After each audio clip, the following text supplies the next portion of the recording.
Hey everybody, what's happening? Neil back once again with another quick film review for you. And today I'm going to be taking a look at M3GAN, otherwise known as M3GAN, and I'll let you look up online what that stands for. It is directed by Gerard Johnstone and produced by Mr. James Wan, again, Mr. Jump Scares himself, Mr. Master of Atmosphere. He's a great director and a great producer, and he scores again. This movie's a lot of fun. It's not that original though. It's pretty predictable. So the story's not great, but the execution here is fantastic. Of course, I got to say spoilers. Spoiler alert right off the bat. Okay? You've been warned. Now this story is pretty interesting. It is basically Child's Play, but with a twist. It's Child's Play meets the Terminator, really, in terms of how protective M3GAN is of this little girl. The film stars Allison Williams as Gemma and also Violet McGraw as her niece Katie. So, the story is of a little girl who survives a car crash, but her parents sadly do not. She's placed into the care of her Aunt Gemma. Now, Gemma works at this toy company, and she's got big plans for this huge breakthrough in robotics. And unfortunately, the test run doesn't work out. This demonstration she does for her boss kind of goes up in flames on her. So, yeah, it's a bit of a setback. She later makes a new model and again calls her M3GAN, M3GAN really, and she winds up bringing it home. She winds up programming it to only protect and serve Katie. And this is kind of the mistake right here. She forgets a couple of things here, unfortunately, safety protocols and things like that, it seems. They do wind up demonstrating this new version of M3GAN.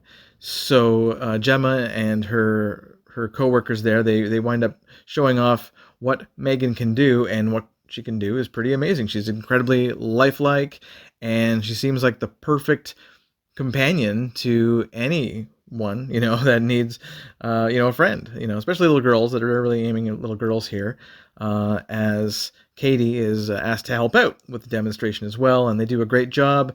David is just completely blown away, and he thinks they're gonna, make a mint, and Gemma's gonna have a new contract, and everything's looking up, But there is, of course, a danger in that M3GAN's intelligence is learning to be a much more efficient parent than Gemma, and at the same time a much more efficient killer as well, because M3GAN just starts killing people. She kills the neighbor, she kills the neighbor's dog, and she also leads this bully boy to his death, and it's all due to her being programmed this way. So again, it comes down to human error here. There's no kind of voodoo curse or kind of supernatural demon going on or nothing like that here. This is just human programming, imperfection, flawed, just the usual, robot kid goes nuts and starts killing people. So, we've seen it before, but it's done very, very well here.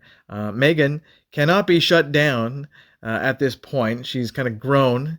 This is kind of the fantasy element of it, is that she's kind of grown self-aware, kind of like Skynet in the Terminator movies. So she's so self-aware, she actually tries to kill Gemma at one point when Gemma tries to shut her down. And the whole thing winds up in a big schmoz, a big fight between the two, but it ends when Katie shows up and she turns on Bruce, who is like the prototype for M3GAN, basically. Is this very basic robot that winds up helping out and saving the day.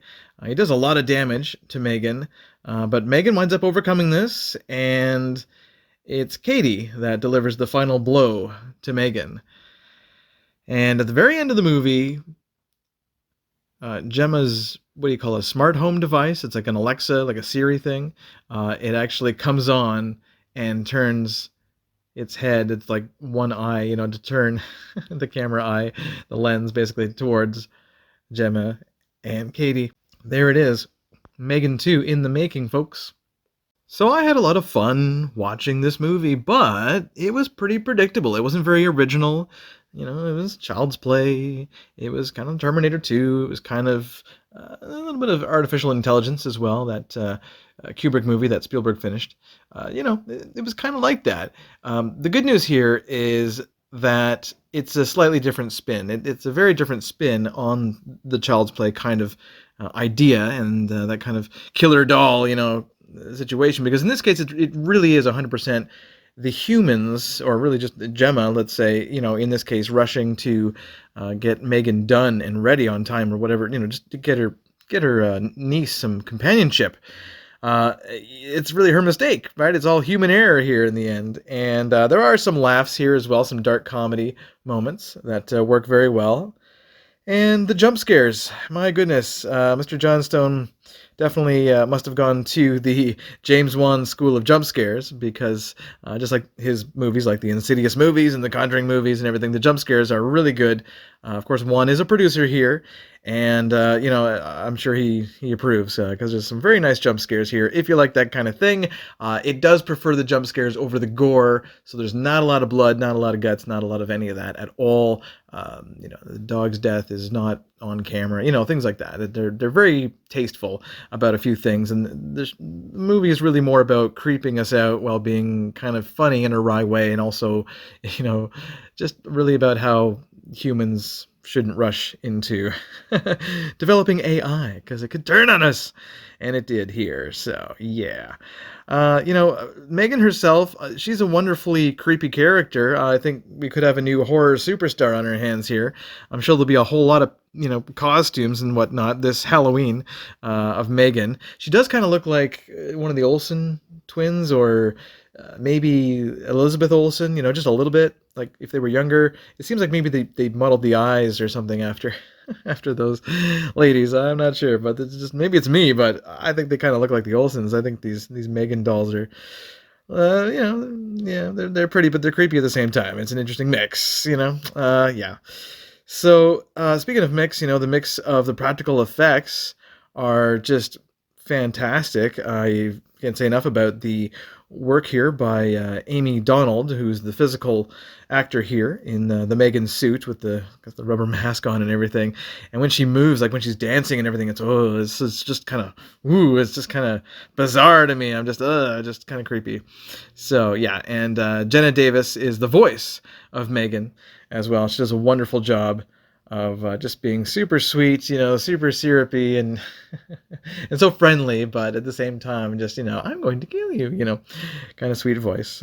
But yeah, it all works very, very well. And yeah, it's like puppeteering and CGI and all sorts of, crazy effects going on here. And I think it's very impressive for January horror movies. And we all know that horror movies in January are usually crap.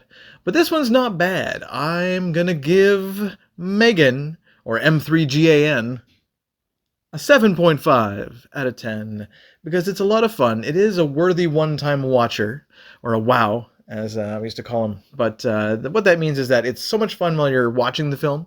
It's a great time while you're watching it, but then after, you're like, I don't really need to watch this ever again. It's not really a new classic or anything.